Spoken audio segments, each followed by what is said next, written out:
So you can actually, I'm sure, I know you've heard of almond milks and rice milks. So easy to do, it's not even funny. It's literally insane how easy. You just put some almonds in here, put in about 3 times the amount of water as you do almonds. You might want to put in a little sweetener, so if you have some agave nectar or maybe even a date, like a dried date you can get in bulk bins, just add 1 date, it's very sweet. Blend it on high speed, it turns into a white frothy milk, like literally bright white milk. And then you pour it through what's called a nut milk bag, or if you have cheesecloth, and that basically strains out the pulp from the almonds, and then you have milk. And it'll keep in the fridge for 5 days.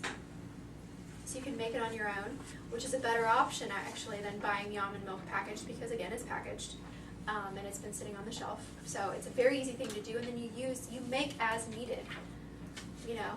So if you want some milk, well, if you got some almonds on the shelf, you got milk, you know. So those are some really easy things. So if, hopefully we will be able to hold a class where we actually make some things where you guys can come back and actually see some of these things, because I know visually sometimes it can be easier to take in when you see it made. Okay, so I have no idea. Let's see what time it is now. Okay, so do you guys have time for a smoothie real quick? Yeah? Okay.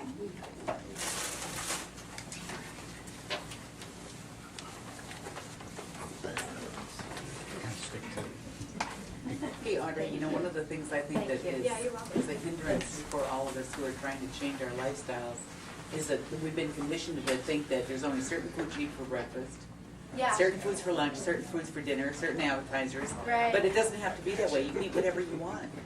That's and exactly I find that that's easier to do, to change what I eat when I eat it also, instead of eating things that you think are traditional. Right. I mean, you don't have to have cereal for breakfast. You don't have to have bacon and eggs. You don't have to have any of that stuff. You know, you can have whatever you want.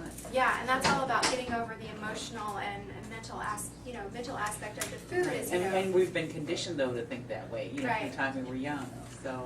So you guys have the recipe for this smoothie in your packet. It's really easy.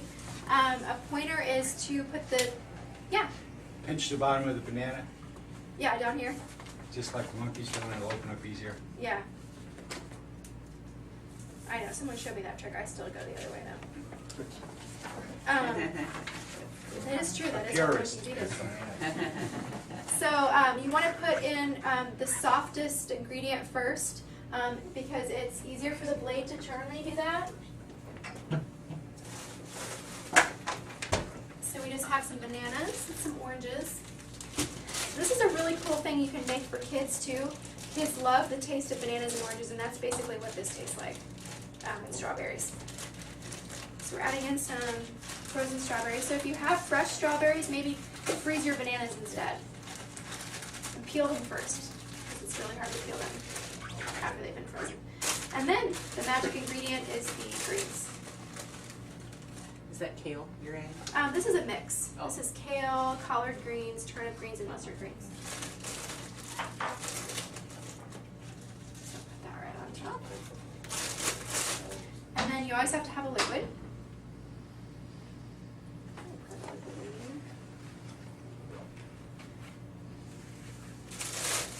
And you put in more or less depending on how you like your smoothie. This is a Vitamix, so it's really high-powered. If you don't have a high-powered blender, you might just not want to fill it all the way up. You might want to fill it just halfway. So we'll turn it on here. And this one, there's actually a dial where you just slowly turn it up.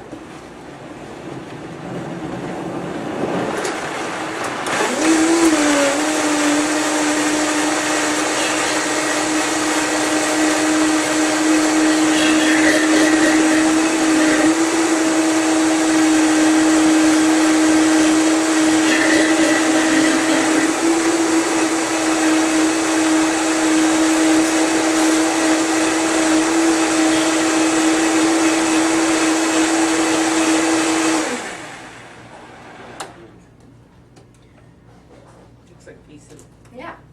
Mine's actually really dark green in the mornings, but I mean, this is just... Because you put just more greens in. Yeah, you just put more greens in. Yeah.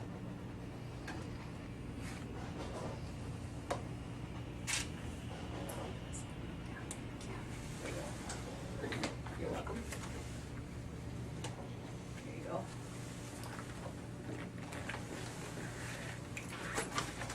There you go.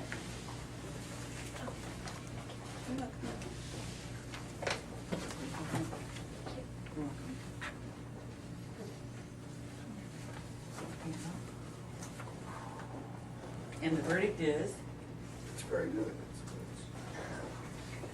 is it refreshing? Oh, And so you can definitely add in, what other, you don't have to use this exact recipe. You can use we're blueberries, getting closer. peaches, mango is really good. So if there's something you were, Yeah. Think like you're Kermit. so that's where it can get kind of fun with the kids. You can be like, oh, you guys want a really cool green drink? What do you use if you want it to be just a touch sweeter? Use, the bananas are not as ripe as I'd like, so maybe ripen the bananas more, add in another banana, add in more of the fruit. Maybe a Granny Smith with. Yeah, apple. I add apple. Good. It really, it's a really great way to actually get rid of waste. So if you're, say you're making a kale salad, but you don't want to eat the stem of the ribs. kale, save them in a plastic baggie and add them into your smoothie because they essentially have no taste compared to the banana and strawberry. And it's just added nutrients you're taking in and you're not wasting the food. And then of course you can compost it. So you can easily have a small compost if you have room. Or even if you have a friend that has one, take it to them. So those are some ways to utilize it. But I know what you mean. I'd rather eat it than. Yeah. Juices are really great because your body gets all those nutrients with virtually no work. Yeah. But you don't want your whole diet to be juice because you need the fiber. Right. So I like to have one juice a day. Because my body's just and I have it first thing in the morning. And then I'll have my smoothie. So. How do you prepare your juice? What do you do for your natural juice? Same thing? Use the, I have a juicer. oh, juicer. Yeah, and it actually, it has a blade that spins, so when you put it in, it basically pulverizes the vegetable. Right, And then the juice comes out and the pulp comes out a separate place. So then you just like a V8. Right. It's just like that. Yeah. But you've got a lot of the pulp left. So, and You mean there's. it does the same thing with oranges too? Oh, yeah. See, but I'd like that pulp. Then juice it with a Just to with a put it in a citrus blender. juicer. Yeah, right. Yeah, I mean, Yeah. so yeah, Mhm. those are some things you can do. I can make more smoothie for anybody if anyone wants to stay around and have it. I just wanted to make sure everyone got a taste before you had to leave. It's very good. But one of the items has to be Are frozen. you done with? It doesn't have to be frozen. I've made it without having any frozen items. I prefer it with a little. The frozen helps it be a little thicker. Okay. Not even just the temperature; it just has a little bit thick of a thickness. And any combinations of fruit, like I like blackberries. Yeah. You just play with it. You wouldn't want all blackberries. You would want something that's because they're not as sweet. They have a tangy. Apple or something. Yeah, you want something that's got the really sweetness, so that would be like the banana probably would be the sweetest thing. And then the orange has sweetness and a little tartness. And the strawberries have sweetness and tartness. So, yeah. Very good. And mangoes are a good replacement for bananas because they're really thick, similar to bananas. So if you don't have bananas or don't like them, you can do mango instead.